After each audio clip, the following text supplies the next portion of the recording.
Hey guys, welcome to your last lesson of the day, which is on mole ratios, okay? So this has to do with page 356 and 357, and it has to do with Junopod questions 5, 6, and 7, okay? So mole ratios is a ratio between the number of moles of any two substances in a balanced chemical equation. So let's do an example. And this is, again, the example from the book on page 356 if you'd like to follow along. Okay, so let's say we have the balanced chemical equation where it's the synthesis of aluminum and bromine. Okay, so we've got aluminum, and this one's already balanced for us.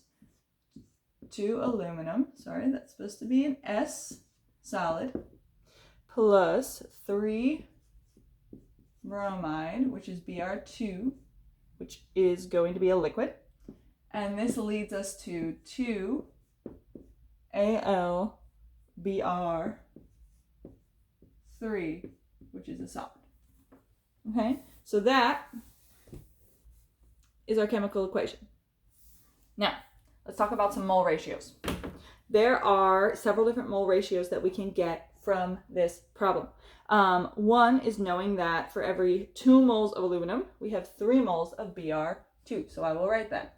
2 moles of aluminum for every 3 moles of Br2. I get this from the coefficients in our equation.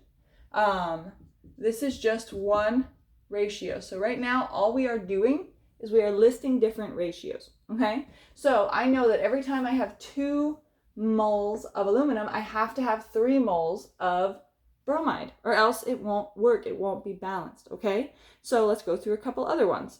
I know that every time I have 2 moles of aluminum, I have to also have 2 moles of aluminum bromide, right? Because of the coefficients. Every time I have 2 moles of aluminum, I also have 2 moles of aluminum bromide, just like that.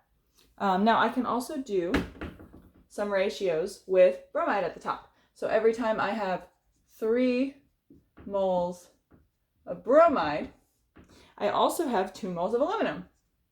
It's just the reverse of what we did before. And just like other things, if I have 3 moles of bromide, I also have 2 moles of aluminum bromide. Kind of see where I'm going? I'm just working with the coefficients of the already balanced chemical equation.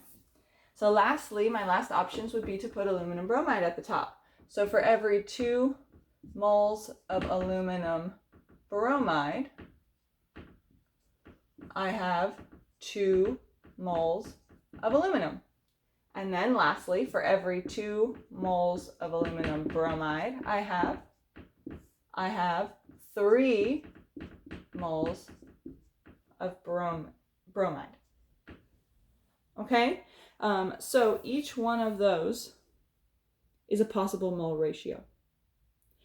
Mole ratios are just the relationships between your coefficients. That's all they are, okay? So your Jupyter questions 5 through 7 don't go exactly with what is in your book, because your book, questions 2 and 3, they say to list all the mole ratios. I've given you a multiple choice problem and asked you to pick the mole ratio that is not correct so that you don't have to write them all out, okay? However, for number 3 in your book and number 7 in your Junopod, you do have to balance or pick the correctly balanced chemical equation, okay? So with that said, good luck on your Junopods. Please let me know if you have any questions. Your Junopod is due tomorrow, Wednesday, March 25th at 9 a.m., where you will also be able to get another lovely video or set of videos on your next stoichiometry lesson. Thanks, guys, and I hope you have a really awesome day.